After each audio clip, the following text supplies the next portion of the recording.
Welcome back. Just earlier this week, a historic deal was reached between Iran and global powers over that country's nuclear program. Now, the initial stage of that deal, it'll last for the next 6 months. It'll basically see Iran restricting its nuclear activity in return for a limited lifting of sanctions. The question, though, is, will it lead to a lasting solution? Will there be a thawing of ties between Washington and Iran? Those two countries haven't spoken for the better part of 3 decades.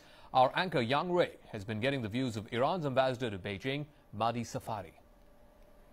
We are very happy to be joined here by His Excellency, Mr. Mahdi Safari, Iranian ambassador to China. Welcome to CCTV News. Do you believe this interim agreement that has just been reached between the P5 and Germany and, of course, your country will lead to a safer world, as described by President Obama? And your president, Mr. Rouhani, said that it's a win-win situation. Do you accept that it's more acceptable than it was? Thank you very much for this opportunity. I should say that this interim agreement, it is very, very important agreement which has been reached to the agreement. So I should say that Iran never looking after the nuclear weapons. Since we have started such a technology to develop, our goal was for peaceful application. So many times our high-ranking people just announced it. Just Dr. Rouhani, since he came to the office and took the office, he mentioned it that our goal is for peaceful application, and we never thought about the nuclear weapons. As you know that our supreme leader, Ayatollah Khamenei, also has given a decree that he opposes the producing, piling stocks, and using the nuclear power. It means that such a weapons, it is not in our strategy. So we are happy to reach such a interim agreement, which is very important. But we should say that we never looking after such a weapons which just they have stopped the threat. But we are happy. We are very happy to implement this interim agreement, and hopefully very soon we can start the comprehensive plan to complete this process.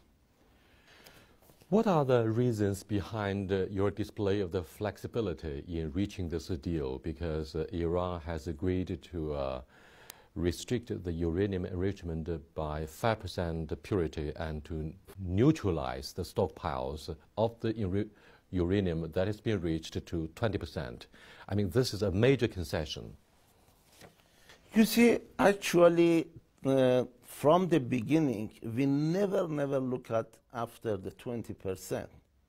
At the beginning, because of the Tehran Research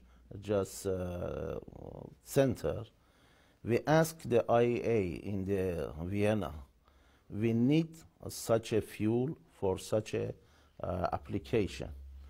They just put a lot of preconditions to supply us. This is our right. We are the member of the NPT, we are the member of the IAEA in Vienna, but unfortunately they deny to supply. Then we started to just produce this 20%, and we already used this one. So that was not just necessary for us to reach to such a level.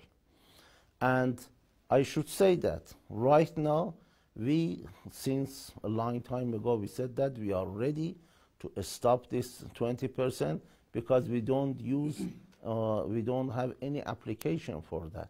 It means that there is no changing the strategy, but I believe that the Westerns they come to this point for in the table negotiation on such a situation with the equal footing, mutual interest, and mutual respect.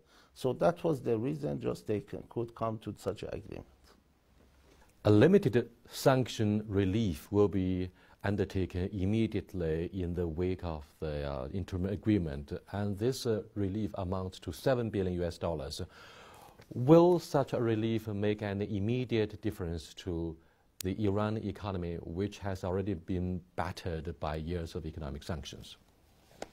Of course, the sanctions affected on economy, as you know that, but such a, just I should say, unfair sanction and unilateral sanction never stopped our people to support the government, and never just they submitted to such a situation. But of course, it can be helpful, and so we are expecting up to the end of the tunnel and just to remove all of these unfair sanctions, especially the unilaterally, and at the end by the UN to be removed. But you know that our relation with some countries was very good, and so we could just continue our just economic plan with such a level. But of course, again, I'm saying that this relief can be effective on our economic just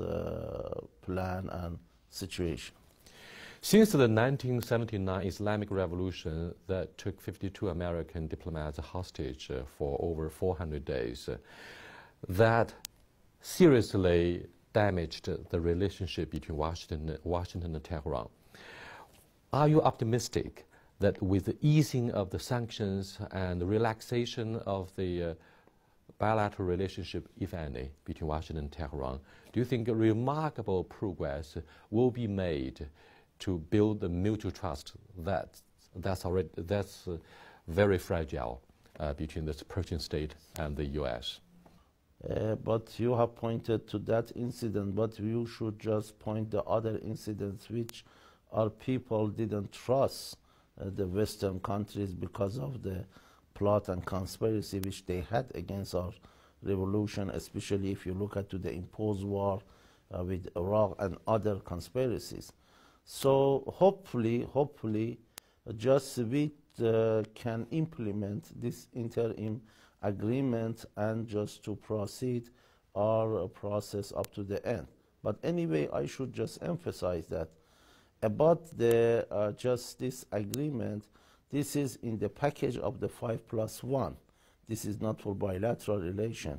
So it means that just we are trying to resolve this technical subject, which is for, and we are trying the both sides to make a mutual confidence measurement for removing this point, which they claim that so they cannot trust. Hopefully at the end of the tunnel we can have the mutual trust and to remove all of the sanctions and to continue our jobs. Heads of state from Iran, China, and Russia often met or exchanged their opinions about how to cooperate about prosperity in your country and about how to promote mutual trust. Now, what do you make of their joint efforts to, for example, construct a high-speed railway to connect the three economies? What do you think of the substance of their high-level cooperation? But first of all, I should appreciate your government, China, and of course the Russian. Just they have contributed a lot in the 5+1, and they supported us, and always they were positive and they were persuading the both sides to come on such a just interim agreement. We really appreciate your government, and so really, especially the foreign ministry people and high-ranking people, they did their best. About such a cooperation, we think that, as I mentioned at the beginning of my interview, that China has done a lot during this period, and our relation with China was good, is good, and in future is going to be better. Just our president recently had an interview for the 1 hour, and again he emphasized the strategic relation with China will continue, we will strengthen, and especially after the meeting in Bishkek of the two presidents, and after the visiting of our Speaker of the Parliament here to have the meeting with high-ranking people, both sides emphasize about the strategic relation in future, in economic and security, and in the political. Thank you, Mr. Ambassador, for your time.